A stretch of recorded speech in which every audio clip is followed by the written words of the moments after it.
Hello hi నమస్తే welcome to MK media. నేను మీ మధు కళ్యాణ్. సరిగ్గా నెల రోజుల క్రితం వరకు హర్షసాయి అనగానే ఏ యూట్యూబ్ ఛానల్ ఓపెన్ చేసినా, ఏ సోషల్ మీడియా పేజ్ ఓపెన్ చేసినా గానీ అతను ఒక అద్భుతం అని ఏకంగా కొందరైతే అతని దేవుడుగా కూడా కొలిచిన వాళ్ళు ఉన్నారు. కానీ గత వారం రోజుల నుండి హర్షసాయి గురించి సోషల్ మీడియాలో మనం బ్యాడ్‌గా చూస్తున్నాం. ఆయన సంపాదించే సంపాదన కూడా అక్రమంగా అన్నట్లు ఆ యొక్క మీడియా సంస్థలు కావచ్చు, యూట్యూబ్ ఛానల్స్ కావచ్చు, ఫేస్‌బుక్ అలాగే ఇన్‌స్టా పేజెస్ కావచ్చు చెప్తున్నాయి.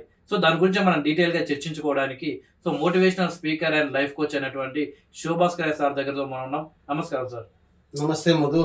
సార్ చూస్తున్నారు మీరు హర్ష సాయి గురించి. అవును. సో, ఏంటి సార్ ఇప్పుడు హర్ష సాయి ఒక నెల రోజుల క్రితం వరకు దేవుడు లేకుంటే అతను ఒక అద్భుతం, అతను రియల్ హీరో అన్న ఛానల్స్, సోషల్ మీడియా పేజెస్ ఇప్పుడు అతన్ని విమర్శిస్తున్నాయి. దానికి కారణం ఏంటి?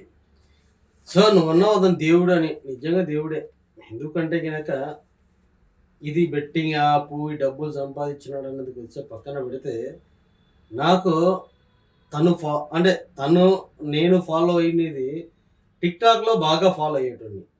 సో టిక్‌టాక్‌లో చాలా షార్ట్ వీడియోస్, అది కూడా చాలా సైంటిఫిక్‌గా చాలా మంచిగా చక్కగా చెప్పేటోడు. అట్లా కొన్ని లక్షల మందికి ఇన్స్పిరేషన్, కొన్ని లక్షల కాన్సెప్ట్‌లను ప్రజలకి వదిలినాడు. ఎంతోమంది ఇన్స్పైర్ అయిపోయి తనలాగా ఉండాలని, తనలాగా ఆనందపడిన వాళ్ళు కొన్ని లక్షలు, కోట్ల మంది కూడా ఉన్నారంటే అతిశయోక్తి అయితే లేనే లేదు. సో అంతటి మహానుభావుడని మనం అనుకోవచ్చు. బట్ ఆల్ ఆఫ్ సడన్ ఈరోజు తెరపైకి హర్ష సాయి ఇలా అని మెయిన్ ఒకతను, అదే సామ్రాట్ గారు. సో ఆయన కూడా టిక్‌టాక్‌లో బాగా చేసేటోడు, మంచి జోకులు వేసేటోడు. ఆ టిక్‌టాక్‌లో ఆయనకి పక్కన నేను మరి పెట్టి వీడియోలు కూడా చేసేటోడిని. సో అంటే మరి ఆయన ఆల్ ఆఫ్ సడన్ ఎందుకు ఇప్పుడే తెర మీదకి వచ్చి ఇప్పుడే ఎందుకు చేస్తున్నాడో ఏం అర్థమైతే అవ్వట్లేదు. నాకు తెలిసి ఇవి 2 జరుగుతూ ఉన్నాయి. ఒకటి బెట్టింగ్ యాప్ అని ఆయనను ఒకదాన్ని ఇట్లా బయటికి తీసుకొని వచ్చినారు, కానీ దాని వెనక ఏదో పెద్ద పెద్ద ఏదో నడుస్తూ ఉంది. ఒక స్క్రీన్ ప్లే అన్నది కంపల్సరీ నడుస్తూ ఉంది కాబట్టి ఇన్ని రోజులు లేని ఇంత ధైర్యంగా, అది కూడా ఒక్కరే అదే సామ్రాట్ గారు అన్ని ఛానళ్ళను పిలిపించేసి టకా టకా టకా టకా టకా టకా ఆయన గురించి ఇంటర్వ్యూలు ఇవ్వడం. ఆయన వల్లనే కొన్ని లక్షల కుటుంబాలు చనిపోయినాయి అని అంటున్నాడు. అది ఎంతవరకు నిజమో ఎంతవరకు అబద్ధమో ఎవరికి తెలియదు. కౌంట్ మాత్రం కొన్ని వేల కుటుంబాలు, లక్షల కుటుంబాలు, లక్షల పైసలు, ఇవన్నీ అన్నది వచ్చేస్తూ ఉంది. అట్ ద సేమ్ టైమ్ విమర్శించాలనుకుంటే ఆ ఒకటే కాదు, హర్ష సాయి అనే ఆ ఒక్క వ్యక్తినే కాదు, ఆయనకున్న నాలెడ్జ్కి మనం చాలా షార్ట్ వీడియోలు చూసినాం యూట్యూబ్లో అండ్ ఇన్స్టాలో, ఎక్కడెక్కడ ఆయన వీడియోలు చాలా చూస్తాము. ఆయన పొలిటికల్గా కూడా చాలా మంచి సెటైర్లు వేయగలడు, మెప్పించగలడు, ఏమైనా చేయగలడు. మరి ఇప్పుడు జరుగుతున్నటువంటి ఏదైతే ఉందో ఏపీలో, తెలంగాణలో, హర్ష సాయి ఒక బెట్టింగ్ యాప్ ద్వారా డబ్బులు సంపాదిస్తున్నాడు, ఆయనను ప్రశ్నిస్తున్నాడు, చాలామంది చనిపోతున్నారు. అంతవరకు మనం సామ్రాట్ గారికి ఇట్లా చేతులెత్తి దండం పెట్టచ్చు. మరి అదే గొంతు వేరే వాళ్ళ మీద కూడా ఎత్తుతే గనక ఇంకా బాగుంటుంది. సోషల్ మీడియాలో ఒక అవేర్నెస్ తీసుకురావడానికి ఒక బెట్టింగ్ యాప్స్ గురించి ఈయన ఎంత తీసుకున్నాడో ఒక ఇనిషియేషన్ అన్నది వేరే దాని మీద కూడా అలానే మాట్లాడితే చాలా అంటే చాలా బాగుంటుందని నేను అంటున్నాను. అంటే ఇప్పుడు ఆయన ఏమంటుందంటే ఈ చిన్న చిన్న వాళ్ళని పట్టకుండా పెడితే డైరెక్ట్ పెద్దదాన్నే పట్టాలి, వాడిని బండారం బయటకు తీస్తేనే కిందోళ్ళు తెలుస్తున్నట్టు ఆయన మాట్లాడుతుంది సార్. ఆయన ఇంకొకటి ఏంటంటే ఇప్పుడు ఒక 5 మంది నువ్వు అన్నట్టు ఈ పైన వాళ్ళను పెద్ద వాళ్ళను తెలిస్తే బయట బండారం పెడితే అని అని ఆయన మనకి చెప్తున్నాడే కానీ దానివల్ల హర్ష సాయికి ఏమీ అవ్వదు అన్న విషయం కూడా ఆయనకు తెలుసు. ఎందుకంటే ఈ డబ్బున్న జాతి మొత్తం కూడా వేరే లెవెల్లో ఉంటుంది. అక్కడ హర్ష సాయి కావచ్చు, ఇంకొకరు కావచ్చు, వేరే వాళ్ళు కావచ్చు, ఎవరైనా కావచ్చు, వాళ్ళు డబ్బున్నోళ్ళు. ఏదో రకంగానైనా డబ్బులు అయితే సంపాదించున్నాడు. కొన్ని కోట్లు అయితే సంపాదించున్నాడు. అన్ని పక్కన పెట్టుకున్నారు. వాళ్ళు ఏం చేసినా కూడా చెల్లుతుంది. ఇప్పుడు ఉన్న బలంగా ఇంత మోసం చేసినాడు, ఇవన్నీ చేసినాడు అని హర్ష సాయిని అరెస్ట్ చేయగలరా? లేదు, చేయలేరు. ఒకవేళ అరెస్ట్ చేసినా కూడా ఏ పర్పస్ తో చేస్తాడు? ఇప్పుడు ఆయన ఏమంటున్నారు సార్ అంటే ఇప్పుడు ఒక 5 మందిని కూర్చోబెట్టి క్యాసినో ఆడిస్తే అది పెద్ద నేరం, అవును, అరెస్ట్ చేస్తారు. అలాంటిది ఒక సోషల్ మీడియాలో బెట్టింగ్ గురించి ప్రమోట్ చేయడం వల్ల లక్షల మంది, 20,000 మంది, లక్షల మంది చూస్తారు. ఎప్పటి నుంచి హర్ష సాయి బెట్టింగ్ చేస్తా ఉన్నారు? ఎప్పటికంటే ఒక కరోనా తర్వాత ఫేమస్ అయ్యాడు కాబట్టి అప్పుడు నుండి చేస్తున్నారు. ఎప్పుడు 2019-20 నుండి అనుకుంటా. మరి 2019 నుంచి వీళ్ళందరూ ఎక్కడ విన్నారు? ఇప్పుడు ఎవరైతే సామ్రాట్ గారు ప్రశ్నిస్తున్నాడో ఆయన గురించి, ఆల్ ఛానల్స్ పోయి మనకి ఇంటర్వ్యూస్ ఇస్తున్నాడో, ఆయన అంతకు ముందు ఏం చేసినాడు? అంటే ప్రజెంట్ ఇప్పుడే కొంచెం బెట్టింగ్ వల్ల ఆత్మహత్య చేసుకున్న వాళ్ళు కావచ్చు, వీళ్ళందరూ బయటకు వస్తున్నారు సార్ ఎక్కువ శాతం వరకు. అంటే కొందరు ఏం చేస్తున్నారు అంటే ఇప్పుడు అంటే ఆయనకు బెట్టింగ్ యాప్స్ గురించి చాలా నాలెడ్జ్ ఉంది. ఇంతమంది చనిపోవడానికి హర్ష సాయి ఎంతవరకు కారణమైనాడో దాన్ని ఆపకుండా ఉండడానికి ఎవరైతే ఆపాలని అనుకుంటున్నారో వాళ్ళందరూ కూడా ఇండైరెక్ట్ గా కారణమే. అదే రోజు హర్ష సాయిని కనుక ఆపింటే ఈ బెట్టింగ్ వల్ల ఇలా నాశనం అవుతుందని ఎవరైతే అంటున్నారో వాళ్ళందరూ ఆపింటే ఇంతమంది చావుకు కారణం కాదు కదా. హర్ష సాయి ఎంత కారకుడో ఆపకుండా ఉండడానికి అందరూ కారకులే. ఇప్పుడు ఎవరైతే హర్ష సాయిని విమర్శిస్తున్నారో వాళ్ళందరూ కూడా కారకులే. వీళ్ళేం చిన్నపిల్లలు ఏం కాదు, హర్ష సాయి అనేటోడు చిన్నోడేం కాదు. అందరు కూడా ఒక సొసైటీలో ఒక పేరు ప్రత్యేకతలు ఉన్న వాళ్ళే. ఆ రోజు విమర్శించకుండా ఈ రోజు ఎందుకు విమర్శించున్నాడు, దీని వెనక ఏంటిది అన్నది తెలుసుకోవాలి.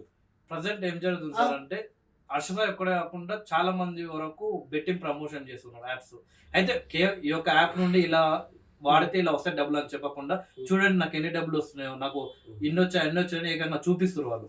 దానివల్ల చాలా వరకు నేను చెప్పేది ఏంటంటే గనక నీలాంటోడు ఉంటాడు, నాలాంటోడు ఉంటాడు.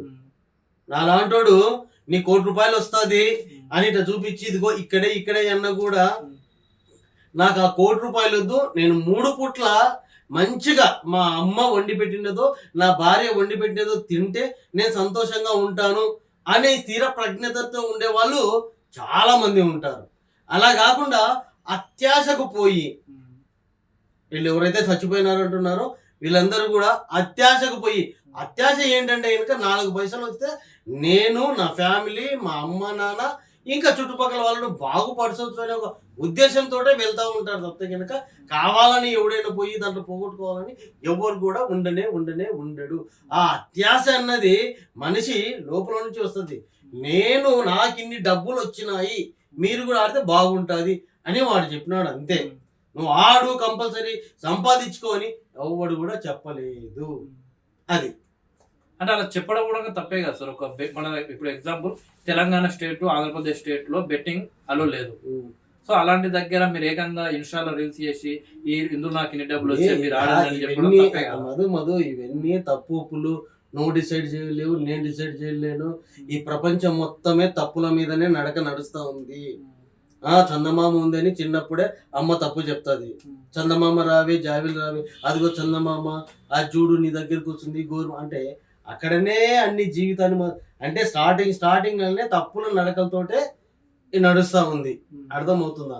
కానీ అది ఈ బెట్టింగ్ ఆడేటోడికి కూడా కొంచెం బుర్ర ఉంటుంది. వాడు ఆలోచించుకోవాలి. అది ఇంత చేస్తే మనకు వచ్చేది ఎక్కడో ఒకసారి తగులుతుంది, మన వల్ల కాదు అన్నటువంటిదే ఉన్నది. మనసులలో అవేర్నెస్ రావాలి అంతే. అవేర్నెస్ వస్తేనే మార్పు అన్నది వచ్చేస్తుంది. అవేర్నెస్ లేకుండా ఏం లేకుండా కుదరదు. మరి ఇప్పుడు లీగల్ గా దీని గురించి ఎవడైనా ఆన్సర్ చేయమని చెప్పండి. లీగల్ గా షేర్స్ అని పెడతా ఉన్నారు. షేర్స్లలో ఎంతమంది డబ్బు సంపాదిస్తున్నారు, ఎంతమంది ప్రాణాలు పోగొట్టుకుంటున్నారు. మనం రీసెంట్ గా ఒకటి చూసినాడు, వాడు సెల్ఫీ వీడియో తీసి షేర్స్లలో వాళ్ళకి డబ్బులు వస్తాయని చెప్పేసి 10% వాళ్ళ ఫ్రెండ్స్ దగ్గర నుంచి డబ్బులు తీసుకొని, అరే నేను పోగొట్టుకున్నాను మీరు ఏందరా డబ్బులు అడిగేదని వాడు ఆత్మహత్య చేసుకున్నాడు. మరి షేర్స్ అన్నవి షేర్స్లలో డబ్బులు పోగొట్టుకొని ఆత్మహత్యలు చేసుకుంటున్నారు, అన్ని అమ్ముకుంటున్నారు. అది బ్యాన్ చేయాలని ఎవడన్నాడు? ఎందుకు? ఎందుకనరు? మరి దాన్ని కూడా అనాలి కదా. దాన్ని కూడా చాలా మంది అడిక్ట్ అయిపోయిన వాళ్ళు ఉన్నారు కదా. బోలెడు మంది ఉన్నారు, బోలెడు మంది. మన లాంటి వాడు ఎవడైనా షేర్స్ అంటే అమ్మ వద్దురా, దాని జోలు పోవద్దురా. చాలా మంది కొన్ని కోట్ల రూపాయలు షేర్స్ లో కూడా పోగొట్టుకున్నారు. అది కూడా డైరెక్ట్ బెట్టింగ్ లాగానే. ఇది ఎట్లనో అది అట్లనే. ఏదైనా కూడా మనుషులో మార్పు వస్తేనే అది మార్పు అన్నది జరుగుతుంది, లేకుంటే జరగనే. అంతెందుకు అబ్బా నువ్వు హర్షసాయిని విమర్శిస్తూ ఉన్నారు, నో ప్రాబ్లం. ఆయన వల్ల ఎంతమంది చనిపోయినారో నీకైతే తెలియదు, నాకైతే తెలియదు. ఒక కౌంట్ అయితే మాత్రం ఆ ప్రజల్లోకి అట్లా వదిలేస్తున్నారు. ఒప్పుకుంటాం. ఆయన వల్ల బాగుపడ్డ వాళ్ళు ఎంతమంది ఉన్నారు? బాగుపడడం అంటే ఆయన వల్ల డబ్బులు తీసుకున్న వాళ్ళు కాదు, ఆయన ఇన్స్పిరేషన్ గా తీసుకొని హ్యాపీగా ఉన్న వాళ్ళు ఎంతమంది ఉన్నారు? అది కూడా కౌంట్ చేసుకోవాలి కదా. అంతే ఉంటుంది. ఇంకొకటి చెప్తున్నారు, ఒక గంట యాడ్ చేస్తే, ఒక గంట ప్రమోషన్కి ఈయన లక్షల రూపాయలు తీసుకుంటున్నాడు అని అంటారు. అంతవరకు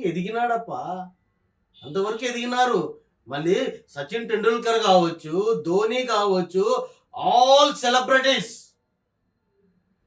చిరంజీవి కావచ్చు, పవన్ కళ్యాణ్ కావచ్చు, మహేష్ బాబు కావచ్చు, వీళ్ళందరూ కూడా థమ్స్అప్ అనే దానికి యాడ్ ఇస్తారు. యాడ్కి ఎన్ని కోట్లు తీసుకుంటారు డబ్బులు. మరి థమ్స్అప్ తాగడం వల్ల ఎంతో కొంతమంది రోగస్తులైతే అవుతున్నారు కదా, అది తాగకూడదు కదా. మళ్ళీ దాన్ని కూడా ప్రమోషన్ చేస్తున్నారు కదా. మళ్ళీ దానికి ఎవడేమన్నాడే అంటే అవి లీగల్గా ఉన్నాయి కాబట్టి డైరెక్ట్గా ఏమైనా చెయ్యొచ్చు. ఇది ఇల్లీగల్గా ఉంది కాబట్టి చేస్తే కనుక తప్పు వచ్చింది. వాళ్ళు నువ్వు చెప్పు. ఈ కూల్ డ్రింక్స్ అన్నటివి తాగకూడదని సైంటిఫిక్గా బోలెడు మంది అదే థమ్స్అప్ పోసి ఏదన్నా చిలుం పడితే ఆ చిలుం మొత్తం పోతా ఉంది. థమ్స్అప్ తోటి బాత్రూములు కడుగుతా ఉన్నారు. థమ్స్అప్ తోటి ఏవేవో చేస్తా ఉన్నారు. థమ్స్అప్ ను స్టవ్ మీద పెట్టి పోసి దాని కింద మంట పెడితే అది తారు కంటే దారుణంగా బయటకు వచ్చేస్తా ఉంది. మళ్ళీ దాన్ని కూడా పబ్లిసిటీ చేస్తా ఉన్నారు కదా, దాన్ని కూడా ప్రమోషన్ చేస్తా ఉన్నారు కదా. సార్ ఇప్పుడు ఏమన్నా కొన్ని స్టేట్ లో సోషల్ మీడియా ఇన్ఫ్లుయెన్సర్ ఎవరైతే ఇట్లా బెట్టింగ్ యాప్స్ ప్రమోట్ చేసినా వాళ్ళని అరెస్ట్ చేశారు. సో మరి తెలంగాణలో ఏమన్నా మన ఏపీ తెలంగాణలో అష్టసాయిని ఏమన్నా అరెస్ట్ చేసే అవకాశం? ఎవరైనా సోషల్ మీడియా అన్నది ఎవడైనా ఏదైనా చేసుకోవచ్చు. దానివల్ల ఎవడైనా ఇబ్బంది పడుతుంటే కనుక వాడు పోయి కంప్లైంట్ ఇవ్వచ్చు. కంప్లైంట్ ఇచ్చిన తర్వాత దాన్ని సుమోటోగా కేసు అయితే ఫైల్ చేస్తారు. చేసిన తర్వాత ఎవరి మీద అయితే మనము కంప్లైంట్ ఇచ్చినామో వాళ్ళని పిలిపించుకొని నీ మీద కంప్లైంట్ వచ్చింది, దీనికి రీజన్లు చెప్పు, ఇది చేయకూడదు కదా, నువ్వు ఎందుకు చేసినావు అన్న క్వశ్చన్లు వేసినప్పుడు వాళ్ళు ఎందుకు చేసినాము అన్నది వాళ్ళు డిఫెన్స్ చేసుకుంటారు. ఒకవేళ కొంచెం అటు ఇటు అయిపోయినప్పుడు ఎవరిదైనా వెయిటేజ్ ఎక్కువగా ఉన్నప్పుడు అప్పుడు దాని మీద అరెస్ట్ల పర్వం ఉన్నది అన్నీ జరుగుతాయి. బట్ అరెస్ట్ ఆయనే చేస్తారా అంటే కనుక నాకు తెలిసి ఆయన చిన్నపిల్లోడే కాదు, ఆయన అరెస్ట్ చేయడానికి ఆయనకంటూ ఒక నేము, ఫేము, ఒక నాలెడ్జి అన్నీ ఉన్నాయి. అంటే ఎంత ఫేమ్ ఉన్నంత తప్పు, ఒకవేళ నిజంగా తప్పు చేసి జైలుకు పోవాల్సిందే కదా సార్. ఎంత పెద్ద సెలబ్రిటీలే వేస్తారు. ఊరికే మధు నువ్వు క్వశ్చన్ వేయాలి కాబట్టి అడ్డగోలు క్వశ్చన్ అయితే వేస్తున్నావు, కానీ నీ కళ్ళ ముందు ఎన్ని ఘోరాలు జరుగుతూ ఉన్నాయి. ఎంతమంది సెలబ్రిటీని లోపలేసినారు. ఇప్పుడు ఎగ్జాంపుల్ తెలంగాణ సీఎం ఉంది సార్ రేవంత్ రెడ్డి, అవన్నీ వాళ్ళ గురించి మాట్లాడుకునే అర్హత గాని మాట్లాడుకునే నాలెడ్జ్ గాని మన దగ్గర లేవు. వాళ్ళు పోయినారంటే వాళ్ళ రీజన్స్ వాళ్ళకు ఉంటాయి. ఇంత బాగా మాట్లాడుతున్నావులే కానీ నేను నిన్ను అడుగుతాను, సంవత్సరానికి ఒకసారి ఒక ఇష్యూని డైవర్ట్ చేయడానికి డ్రగ్స్ అన్నవి తెర మీద తీసుకొని వస్తారు. అక్కడ ఒక 10-20 మంది సెలబ్రిటీలను అయితే తీసుకొని వస్తారు. ఎంతమంది సెలబ్రిటీస్ ను లోపలేసినారు, ఎంతమంది సెలబ్రిటీస్ ఈ శిక్షను అనుభవించినారు, ఎంతమంది బాధపడ్డారు, ఇది చెప్పు నువ్వు నాకు. అంటే కరెక్టే సార్, మీరు అనేది గవర్నమెంట్ డైవర్ట్ చేస్తుంది, ప్లస్ ఫైనాన్షియల్ గా బాగున్న వాళ్ళు మేనేజ్ చేసుకోగలుగుతారు. అది కరెక్టే మీరు అనేది. మరి ఇప్పుడు ఆర్సీఐ ఫైనాన్స్ లేదంటారా? వాళ్ళే చెప్తున్నారు కదా కోట్ల డబ్బులు ఉన్నాయి దగ్గర. ఉన్నా కానీ ఒక్కొక్క సందర్భంలో ఫోన్ అయితే పోయేస్తుంటారు కదా సార్. అంటే ఇప్పుడు నీ ఉద్దేశంలో ఆర్సీఐ పెద్ద తప్పు చేసేసినాడు, ఆయనను జైల్లో పెట్టేస్తే గనక ఈ యూట్యూబ్ ఛానల్స్ కానీ అన్ని ఛానల్స్ కానీ హ్యాపీగా ఉంటాయి. నేను అలా అనట్లేదు, ఆయన ఒకవేళ తప్పు చేస్తే పోవాల్సిందే కదా ఎవరైనా సరే కానీ అంటున్నా. అరే తప్పు చేయనోడే కూడా ఒకవేళ చేస్తే అంటున్నా. ఒకవేళ చేస్తే మనం ఎట్లా డిసైడ్ చేస్తాము? ఇప్పుడు ఏదైతే బెట్టింగ్ యాప్స్ లో కొన్ని స్టేట్లలో అయితే అరెస్ట్ చేసి కదా సార్, బెట్టింగ్ యాప్స్ ప్రమోట్ చేసిన ఆ, వాళ్ళని. ఆ, ఆ రకంగా ఏమైనా అదే, చేసే అదే, అదే, అవకాశం ఉందా? నువ్వు కొన్ని స్టేట్ల గురించి మాట్లాడుతా ఉన్నావు. మన స్టేట్ ఎట్లా ఉన్నది, మన దాన్ని ఏమంటారు, పాలన ఎలా ఉంది, ఇక్కడ ఎట్లా జరుగుతుంది, ఏం జరుగుతుంది అన్న విషయం ప్రతి ఒక్కరికి కూడా తేట తెల్లంగా తెలుసు తెలుసు తెలుసు తెలుసు. అంతే. ఇక్కడ సామ్రాట్ కానీ మొన్నటి వరకు యూట్యూబ్ లో నాన్ వేసిన అని చెప్పేసి సన్నీ యాదవ్ నాన్ వేసిన నీ అమ్మ ఫోన్ లిఫ్ట్ చేస్తే దరిద్రం మొత్తం కనపడేది. వాడిని వీడి బూతులు తిడతాడు, వీడిని వాడు బూతులు తిడతాడు, డిఫరెంట్ లాంగ్వేజ్ తోటి చచ్చిపోయినాము. ఈ రెండిటి వల్ల ఏమైంది, ఇద్దరు వీడియోలు పెట్టుకున్నారు యూట్యూబ్ లో, ఇద్దరు డబ్బులు సంపాదించుకున్నారు, గమ్మున అయిపోయినాడు, ఎవడి పని వాడు చేసుకుంటున్నాడు. మళ్ళా మన నాన్ వెజ్ ఏమో పిత్తల బరిగలు తినుకుంటూ ఆయన వేరే కంట్రీలు తిరుగుతున్నాడు, ఈయనేమో నేను ఇక్కడ వచ్చినాను, నేను ఇట్లా కట్టుకుంటాను, ఈడు చేసుకుంటా ఉన్నాడు. వాళ్ళిద్దరు బాగానే ఉన్నారు. చూసినోనికి మెంటల్ ఎక్కిపోయి గిలగిలా కొట్టుకున్నారు కొంతమందికి ఫుల్ ఆఫ్ ఎంటర్టైన్మెంట్ అయితే వచ్చేసింది. అది ఓకే సార్, ఫైనల్ గా ఏంటంటే మనం ఏ వీడియో చూసినా కానీ ఆ వీడియో వల్ల మనం ఏం చేసినా మన మీద ఆధారపడి ఉంటుంది. అది బెట్టింగ్ యాప్ అయినా వేరే సబ్జెక్ట్ అయినా సరే. మరి అంతే సో కదా. చూసే వాళ్ళకు మీరు ఏం చెప్తారు ఫైనల్ గా, అది చూసి అది ఆడే వాళ్ళకు? చూసే వాళ్ళకు కావచ్చు, ఆడే వాళ్ళకు కావచ్చు, ఎవరికైనా ఏదైనా కూడా కొత్తదనం అన్నది మనిషికి కావాలి. అది లిమిట్ లో ఉండాలి. నీ దగ్గర 1000 రూపాయలు ఉంది, నీకు ఆ సరదా తీర్చుకోవాలనుకుంటున్నావు, ఒక 100 రూపాయలు ఆడు, వస్తే ఒక 500 వస్తాయి, పోతే ఆ 100 రూపాయలు పోతుంది, లైట్ తీసుకో, అంతే. అంతవరకే నేను చెప్పగలను. ఏదైనా కొత్తదనాన్ని మనము చిన్నప్పుడు ఆల్ టైప్స్ ఆఫ్ గేమ్స్ మనం ఆడినాము, నాలెడ్జ్ గెయిన్ చేస్తున్నాము. ఇది కూడా డబ్బు గేమ్, డబ్బుతో కొంచెం గేమ్ ఆడుకో, తర్వాత గమ్మునుండు. అట్లా అని చెప్పేసి వాళ్ళ దగ్గర అప్పు తీసుకొని ఇంకొక దగ్గర అప్పు తీసుకొని పొలాలు తాకట్లు పెట్టి కిడ్నీలు అమ్ముకొని ఏదేదో చేసుకొని వచ్చిన నీ పర్పస్ వేరు, నువ్వు చేస్తున్నది వేరు అన్నట్టు ఏదో తయారైపోతుంది. సో గైస్, ఏదైనా బెట్టింగ్ యాప్ అన్నది తప్పు తప్పు తప్పు తప్పు, అంతే.